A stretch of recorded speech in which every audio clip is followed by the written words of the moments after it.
Hello, I'm the Holy Roman Romantic.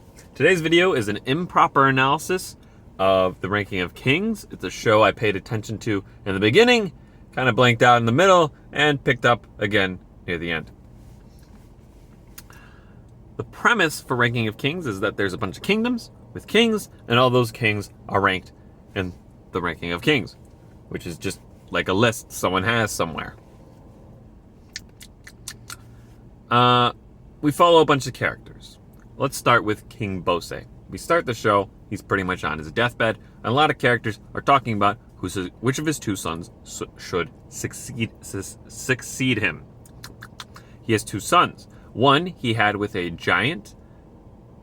Did I mention that King Bose is a giant? King Bose is a giant, and he had a giant wife, and they had a kid named Boji, but Boji is deaf, and he's really weak. For some reason, he doesn't have like the strength of giants that he should have.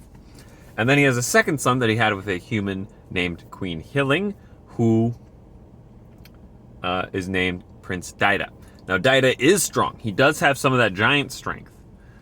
So a lot of people are thinking, well, Daida seems like a good candidate. He can hear, and he's really strong, unlike Boji. So, just weighing those pros and cons, Daida's looking pretty good.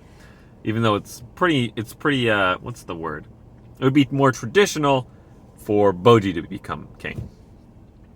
Now, there's all those characters. There's a bunch of supporting cast, like people that are like basically the king's circle and his council and all this stuff.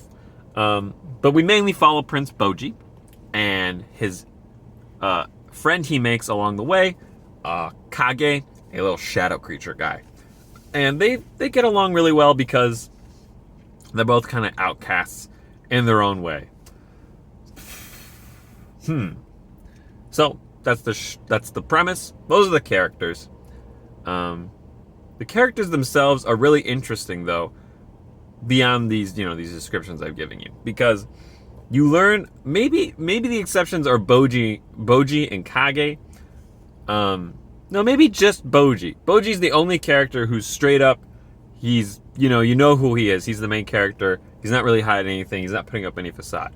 A lot of other characters have a lot of layers to them that the show picks apart for every single one of them. And that's probably the best part about the show, is you peeling back those layers of the onion to see just what this person really is. That's the best part about this show, from the story part. Visually, the show looks really good. The character designs, everyone's really cartoony and unique. This is definitely not a show where you're gonna get two people confused because they're both young men with dark hair and brown eyes.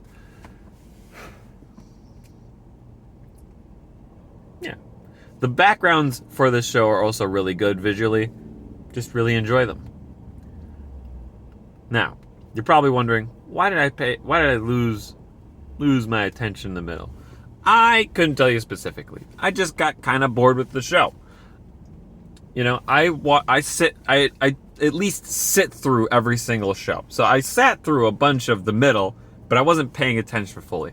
And that's because battles kind of got drawn out. A lot of people were talking through fights. A lot of flashbacks started happening. I'm like, it's just not as exciting and interesting as it was before.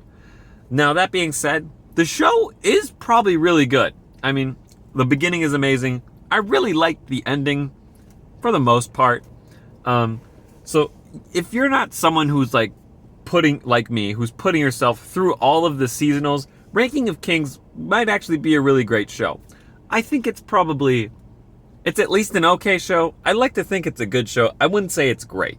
Visually, it looks amazing. The beginning is great, but it kind of, it loses me. So I'd recommend checking the show out. It wasn't for me, but I think there's plenty of people out there that this show would be for. And the first episode is good.